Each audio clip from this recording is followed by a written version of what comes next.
বলেছেন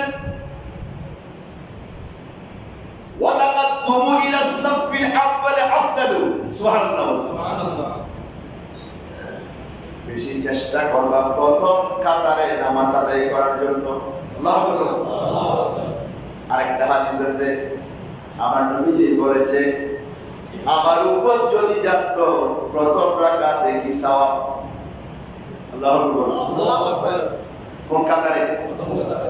নবীজি এখানে বলেছে ওয়াতাকাদ্দুমু ফি সাফিল আউয়াল আফদালু, প্রথম কাতারে বেশি সওয়াব, বেশি সওয়াব, বেশি আফজল, বেশি আফজল, বেশি আফজল প্রথম কাতারে। আমার নবীজি একটা হাদিসে পাকে বলেছে আমার উম্মতটা যদি জানতো, আমার উম্মতটা যদি বুঝতো প্রথম কাতারে কত সওয়াব, তাহলে প্রথম কাতারে দাঁড়ানোর জন্য মসজিদে লটারি দেওয়া হতো। মসজিদে কি দিত? লটারি দিত। শুধু প্রথম কাতারে কে দাঁড়াবে সেটা লটারি করে মসজিদে ঢুকতো।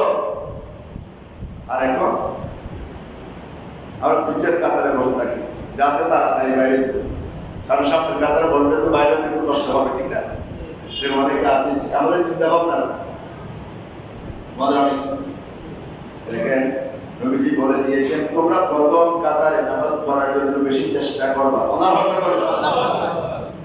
এবার আসেন আমার নবীজি বলেন তোমরা প্রথম কাতারে দাঁড়ানো অতি উত্তম, বেশি বেশি চেষ্টা করবা প্রথম কাতারে দাঁড়ানোর জন্য। সুবহানাল্লাহ ওয়া বিহামদিহি।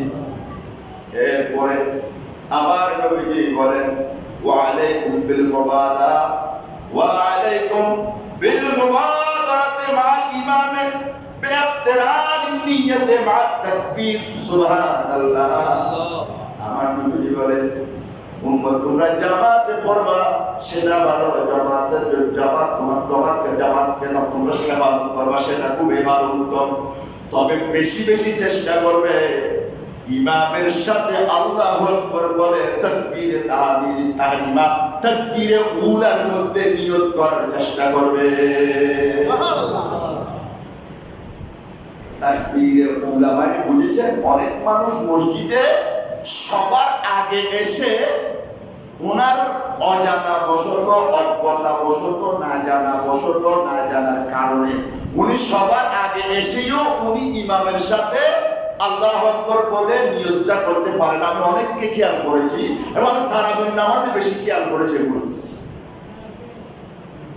অথচ তাকবীরে উলা, তাকবীরে তাহরিমা, ইমাম আল্লাহু আকবার বলার সাথে সাথে আপনিও আল্লাহু আকবার বলেন, এটা খুব জরুরি একটা মাসলা। তো আমরা করি কি ইমাম তাকবীর বেঁধেছে আল্লাহু আকবার, আমরা অনেকে আছি মুসাল্লিয়া লিল্লাহি তাআলা রাকাতে এই বলতে বলতে বলতে বলতে ইমাম কেরাত শুরু করে দিয়েছে। আছে না? কথা বলেন না, আছে না? এটা আপনার ভুল। আপনাকে এত বড় লম্বা নিয়ত এটা আপনি আগে থেকেই করে ফেলা দরকার ছিল, যাতে ইমামের সাথে সাথে আল্লাহু আকবার বলতে পারেন। সেজন্য নিয়তের ব্যাপারে বলেছে একজন মানুষ, ইমাম সাহেব আল্লাহু আকবার নিয়ত বেঁধেছেন, মসজিদে ঢুকেছেন, তখন নাকার নামাই তোমার মুসাল্লিয়া লিল্লাহি তাআলা রাকাতে সালাতুল জুমুর ফজরের সামনে এটা বলার দরকার নেই। উনি যাতে ইমামের সাথে তাকবীরে ওটা পেয়ে যান, উনি আল্লাহু আকবার বলে যাতে দাঁড়ায় যায়, কারণ উনি কলবের মধ্যে নিয়ত আছে উনি জুমা পড়ার জন্য মসজিদে ঢুকেছে। সুবহানাল্লাহ। অথচ আপনি নিয়তটা পড়তে পড়তে ইমাম কেরাত শুরু করে দেন, আপনি সুবহানাল্লাহটা পড়তে পারেন না। অনেকে আছে না? আবার অনেকে আছেন না জানা বশত আপনি ইমামের পরে নিয়ত করেছেন, ইমাম কেরাত শুরু করেছেন, আপনি সুবহানাল্লাহ পড়তেছেন, এটা পড়া যাবে না। ইমাম সাহেব যদি কেরাত শুরু করে দেয় আপনি নিয়ত করে কিছু করতে পারবেন না, একদম চুপ করে থাকতে হবে।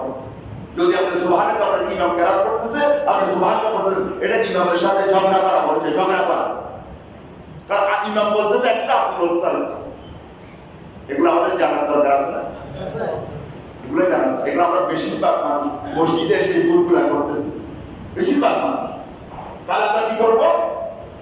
আমরা ঢুকার সাথে সাথে যদি ইমাম খতিব নিয়ত পেতে পেলে আমাদের নামাইতু রাসূলুল্লাহ তাআলা রাকাতে সালাতুল জুমুর এগুলো পড়ার দরকার খুব তাড়াতাড়ি সাথে সাথে আল্লাহু আকবার বলে দেবেন, যাতে সুবহানাল্লাহ পরে আউযুবিল্লাহ বিসমিল্লাহ বলে চুপ করে থাকবেন। সব সময় খেয়াল রাখবেন ইমামের কেরাত মুক্তাদির কেরাত, ইমামের কেরাত কি মুক্তাদির কেরাত, এই মাসালাটা হলো কেরাত যখন জেহার করে পড়ে, জেহার মানে উচ্চ উচ্চ আওয়াজ, ইমাম যখন কেরাত বড় করে পড়ে, কেরাত যখন শুরু হয়ে যায় আপনি শুধু নিয়ত করবেন সুবহানাল্লাহ, করবেন না আউযুবিল্লাহ বিসমিল্লাহ পড়ার